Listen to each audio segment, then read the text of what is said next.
Hello, I'm Ted Isley, and I'm your Academic Technologies Consultant, and my contact information is on the screen.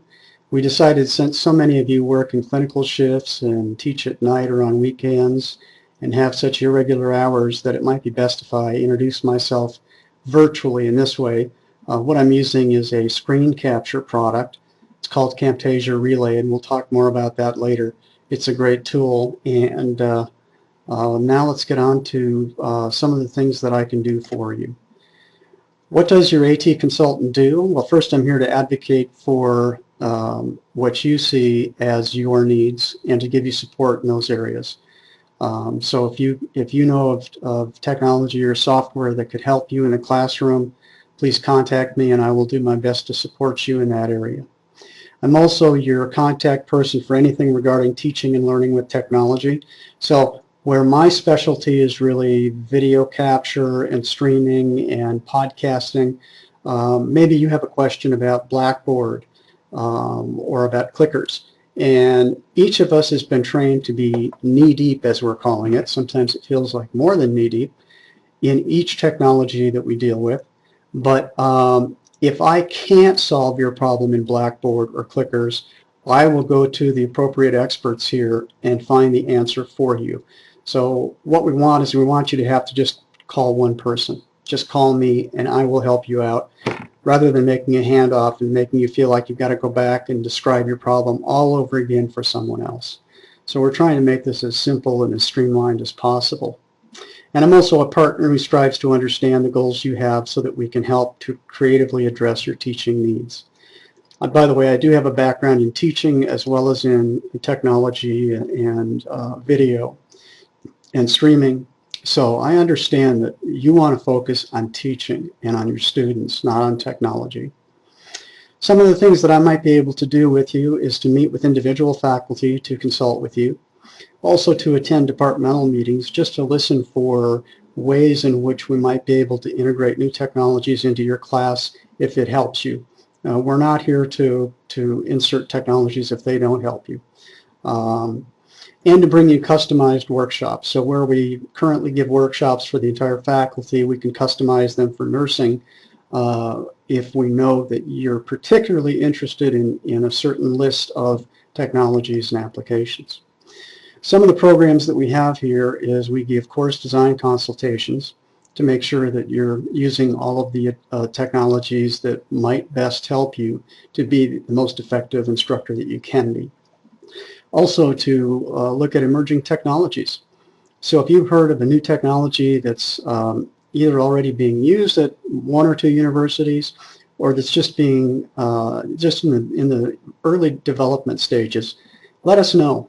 And we'll try to touch base with those people. We'll try to get copies of that software, and we'll try to test it and pilot it so that we can see whether it's a tool that might be able to help you in the future.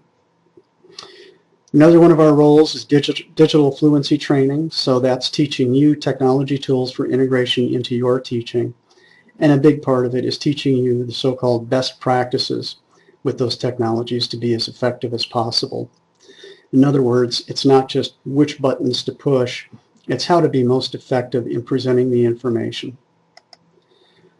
Some of the services that we offer include hybrid course training. And just for clarification, a hybrid course is one that's taught sometimes online and sometimes face-to-face in person. So that differs with the eCampus classes that Extended Studies operates, which are totally online classes. So these are teaching online and face-to-face. So the idea is that by teaching with less face-to-face time, it allows more classroom space or more classes to use the limited classroom space available. So theoretically, we could offer more classes and seat more students. And utilizing the best online teaching practices, students can ingest material at their own pace, which we found is a key to mastery of the content. So what I mean by that is if a student's watching a screen capture like this one, they can pause it, back it up, replay it, open the textbook, replay it, pause it in another spot, look at a handout, replay it until they completely master that concept. And we're finding that that is really a key to student success. So in a hybrid course, what we're trying to do is get the best of both worlds. You get to meet the students face to face, so you get that one-on-one time. And we all know as teachers how important that is, and how important it is for the students to feel that they know you. You get that spontaneity of the face-to-face sessions. But you also get the best of both worlds. You get the best of the online teaching because the students can pace that material themselves. You all know that there are some students that as they sit in your lectures, as you go along, no matter how fast you go, they get it. And they've got the comprehension skills and it's locked in and they're fine. There are others who need to hear it several times. And those are the people who need to do that pause and replay protocol to really get the skill. So theoretically with hybrid you get the best of both worlds. We also host the M-Learning Scholars Program, and we have two cohorts, one for those who are new to mobile teaching and one for experienced users. And there's an address on the screen for you to go to find more information about that. And we give many workshops on digital tools, and we need your feedback on that. So if there's a digital tool out there that we don't have workshops on, that you would like to see a workshop on, please let us know. We are the host for Blackboard. We also host Blackboard Collaborate, which was formerly known as Illuminate, and that's a web-based video conferencing system. So if you'd like to try that, we have that new product available for you. We also have student response stations known as clickers, although it's not just limited to clickers. As many of you probably know, people with smartphones and iPads and iPods can also interact with the student response stations using something called ResponseWare, which costs $15 for the students as opposed to a new clicker which costs $60. And for that reason alone, it's quite popular with the students. We also offer the testing center on the 4th floor of the education building and Scantron services here in the Simplot Micron Technology Center for those that use bubble sheets. Some of the other tools and facilities that we offer, and these are all a little more related and a little more in my area of expertise.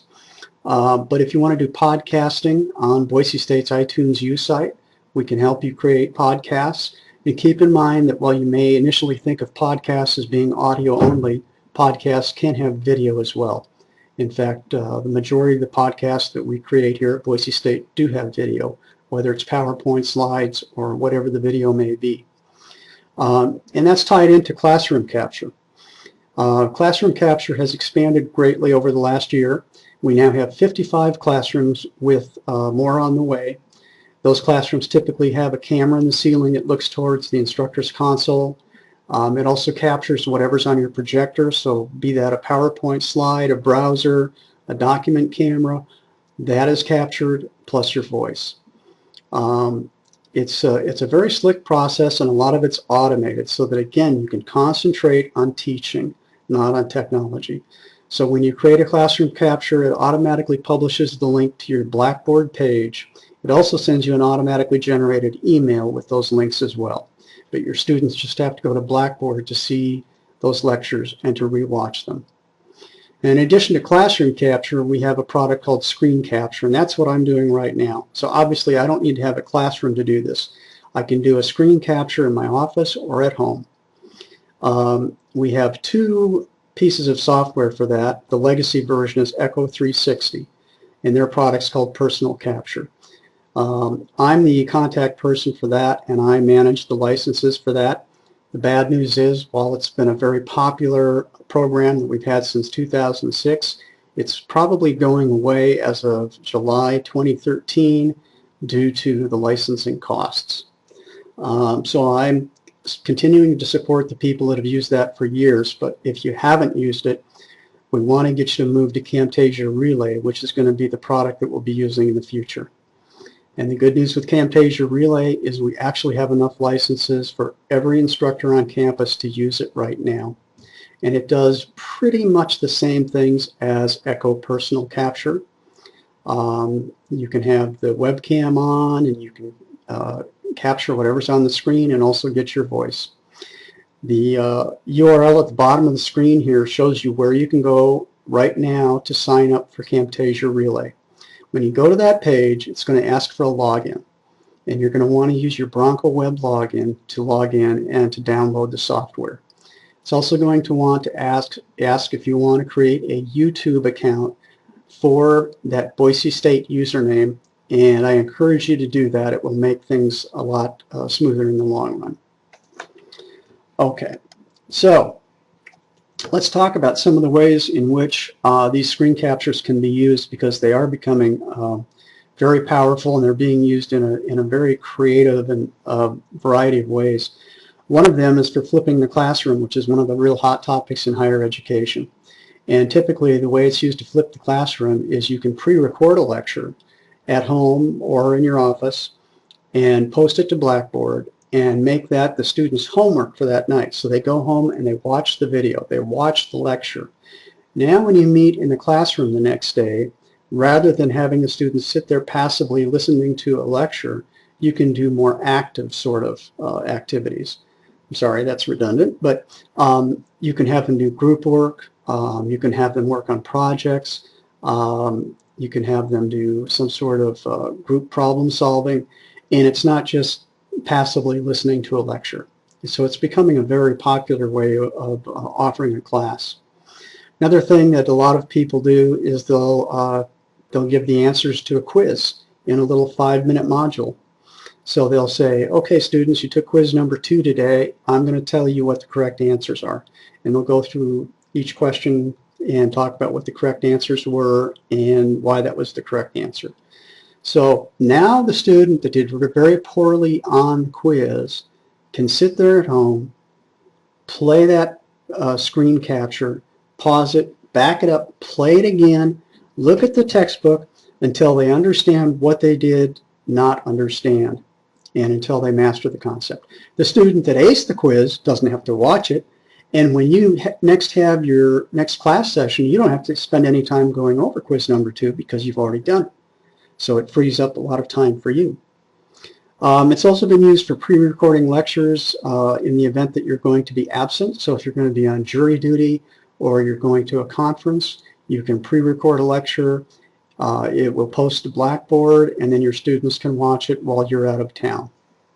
So that kind of gives you an idea as to some of the products that we have and how I can help you. And again, I'm trying to be your one person that you contact when you need something having to do with technology and when you want services from Academic Technologies. And I will talk to the experts that know those technologies best, and I look forward to hearing from you. Thank you.